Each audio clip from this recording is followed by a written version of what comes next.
it now, cause I'm going for that crown. Wait, kings and queens he did create. Exercise, free your mind, live your life. Do what you do, boo, and try something new. You're a phoenix, time to rise. No more dreaming, touch the sky. Keep believing, you can fly. You'll be gleaming at your high.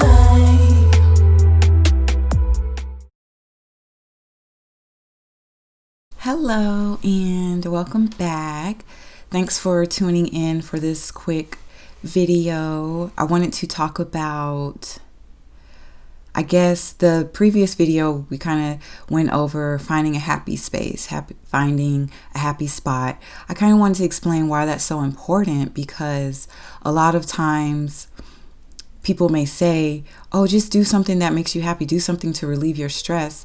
But I'm the type of person, I've always been, to want to know, well, why do I have to do this? Why do I need to do this? So I'm going to tell you what I think. My opinion, I'm not a doctor. I'm not a psychologist or a psychiatrist. But I think I do have a little bit something to say. But anyway,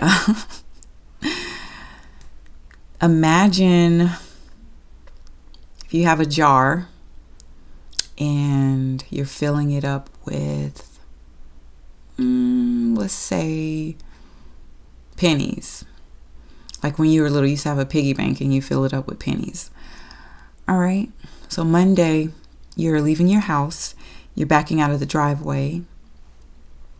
Someone zips by and you almost hit them, but you're able to brake right before, so no damage is done. That makes you so mad. But what you do, you say, okay, I'm not even going to think about it. You say that that's not what you're going to think, right? So you compartmentalize it. Yeah, compartmentalize it. So it's in the back of your head. Okay, now you're driving to work. Somebody cuts you off. You're like, well, whatever. You're driving to work. Someone else cuts you off. And you say, oh my gosh, what's going on? You Atlanta people can't drive. Really, it's not Atlanta. It's whoever moved to Atlanta. But anyway, okay. So you're driving to work. You get to work. You go up to your office. You go to the break room to get your morning coffee that you get every day. You go in there. It's empty. Somebody took the last bit of it, didn't refill it. So now you're not getting your morning coffee on time. You say, oh, this is going to be one of those days. For the rest of the day, you deal with little things that just eat at you. Now imagine every single thing you're pushing back into the back of your mind. Each one is a penny. So each time the penny goes into the jar. The penny goes into the jar. By the end of the day, that jar is filled all the way up to the brim. As in, if one more penny goes into that jar, it's going to probably fall over and the other pennies are going to tumble down. So you get home, whether you're living alone, whether you have a spouse, a partner, kids, pets, whatever, and one of those things sets you off. It could be something simple. Somebody accidentally drops a fork on the floor and it makes a loud crash, and you say, oh my gosh, I've had it.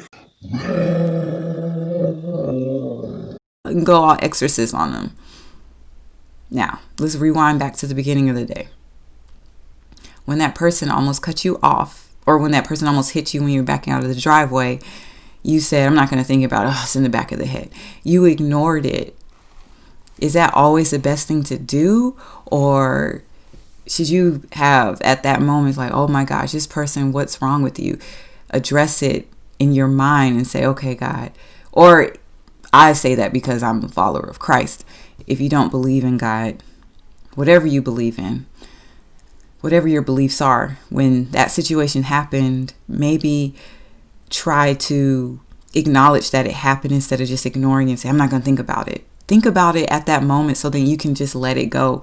And it's not in the back of your head for the whole day, because now you're piling other things that are going to be in the back of your head the other day.